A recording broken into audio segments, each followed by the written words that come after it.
Hello, my name's Jim Wade. I'm a tax attorney here in Maine, and I help taxpayers resolve their IRS problems once and for all. And in this, our second episode on IRS tax liens, we're going to dig in a little deeper because we talked about in last episode what they are. Here, we're going to talk about how they impact you. And then next episode, we're going to talk about how to deal with them. So first, let's differentiate again real briefly before we dive into this. A lien is basically a claim against your property, not to be confused with levies, which is where the IRS actually seizes your property. So having set the table a little bit here, just remember, a lien is a claim against your property. So the question arises as to what exactly, what property is affected by this tax lien? Well, everything. Generally, the IRS will file a notice of federal tax lien if it wants to notify the world in both the the county registry of deeds or the Secretary of State. That's what they do in Maine. I think each state's a little bit different, but generally there is a central office for filing claims against personal property and then real property. So Registry of Deeds for real property in Maine, the Secretary of State for everything else. So everything is covered by a tax lien, tangible, intangible, whether in your name or not. So if you have, let's say, an interest in a family camp, but they have one person's name on it for convenience, theoretically, the IRS has a claim against your interest in the camp, even if your name's not on it. Or if you have, sometimes there are situations, I know in Maine, you can have a situation where someone can purchase property on your behalf as a nominee, essentially hiding your name, but it is yours in all other regards. It can reach that property. And not only does it cover what you own right now, it includes anything you get in the future.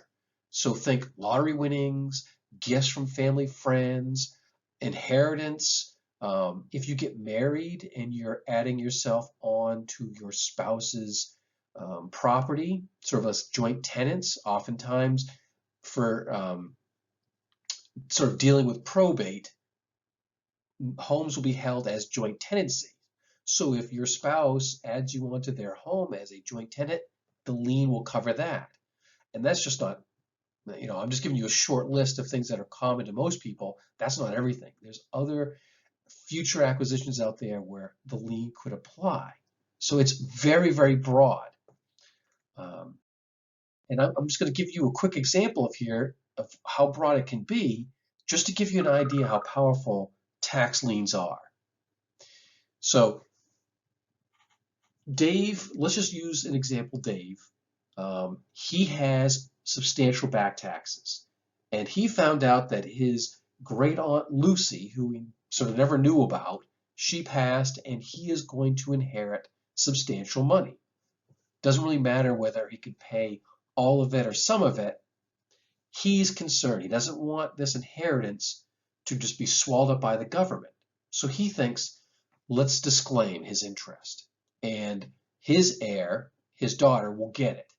Now, I don't expect you to sort of be lawyers, understand what disclaimers are. Just understand a disclaimer sort of treats you as having died before the decedent, the person who you're inheriting from, so it'll pass to others.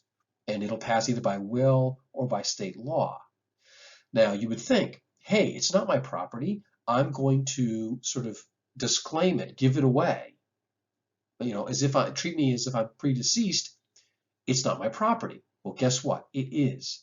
So if I have a right to refuse to receive something, that right in and of itself is covered by the lien, and the IRS can reach that property. So it's a kind of a, sort of far off the beaten path kind of example, but I just want to show you how powerful tax liens are. They get into everything. And why is that important? Well, tax liens, they can impact your credit score. So while the IRS isn't necessarily seizing your property, it could have a negative impact on your credit score. Now, when we talked in the last episode about the silent lien versus the notice of federal tax lien, and just as if you didn't watch it, I'll give you a quick reminder. When you are given a bill by the IRS and you don't pay it, by operation of law, a lien arises in the IRS's favor, called a silent lien.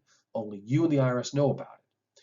But if the IRS wants to put other creditors on notice of their sort of priority to payment, they will file something in the Registry of Deeds and in the Secretary of State if you're here in Maine. Now, the whole world knows about it, that you have a federal tax lien. Banks and other lenders, it used to be that these were posted on regular credit scores, I'm sorry, on the credit reports, and so it would automatically impact you. Now they're not on credit reports, but they can get that information through other means. So in a backdoor way, banks and lenders have been able to get information as to you're being impacted by a tax lien. Hence, it's going to be a lot harder for you to borrow, or if you can borrow, you're going to pay a higher interest rate. But that's not all. And as I said, this lien impacts everything. So if you're doing estate planning, go back to the earlier example, hey, my spouse, we just got married, she's adding me or he's adding me on to the deed of the home. Now the lien impacts that property. The IRS now has a claim for your interest. Or let's say you die and you have a joint tenancy interest with your spouse, that lien still exists there, even though the house now is fully owned under state law by your spouse. Similarly, same thing happens in divorce. Either you giving it away or receiving property, that lien's still there. So I have a case where client comes into me, hires me to see what we can do about resolving her case, and she had received a very substantial property from her ex-spouse. She thought she was getting it free and clear, but he had a tax lien. So she was going to get 100% of the house, more than her 50%. Well, after the divorce, that lien's still there. So she still has, in effect, 50% of the home because the IRS has a claim to the other 50%. If she sells it, IRS is going to get paid out of that share. If you file bankruptcy, that tax lien on the property could impact your ability to get the most expansive discharge of your obligations as possible. Finally, this one isn't necessarily negative in the sense of like the IRS has claim against your property or a negative credit score, but when something is posted in the Registry of Deeds, there are a lot of firms out there who get your name because it's public record, and you will get flooded with offers to try to settle your case. And some of these firms are very unscrupulous. There's some good firms out there. We have certainly considered doing tax lien marketing, but there is a lot of people who are unscrupulous who will lie, cheat, and steal to get your money. And once they do, you're not getting any help and you're worse off for it. And there's a lot of misinformation that comes with those ads, making it sound like getting rid of a tax lien or getting rid of your tax altogether is much more straightforward than it is. It's a lot more complicated. But I assume if you've been watching these videos in any sort of for a long time, you kind of get the sense of that. Things are more complicated than it seems on Google. So with that, just in short, tax liens impact every ownership interest you have, whether it's something that's tangible in the form of real estate, car, office furniture, computers, things like that, jewelry, artwork. It also reaches intangible things, bank accounts, life insurance, interest in a business, money that's owed to you by creditors, possible inheritances, things like that. So it's very broad. Now, in the next episode, we're going to be talking about how to deal with a tax lien, because if you can deal with it, you might be better off in the future if you were to get an inheritance that you don't have to worry about this tax obligation anymore. So with that, if you have questions, happy to answer them. Give me a call or email me. There's my phone number and email address. Thanks again for listening and have a great day.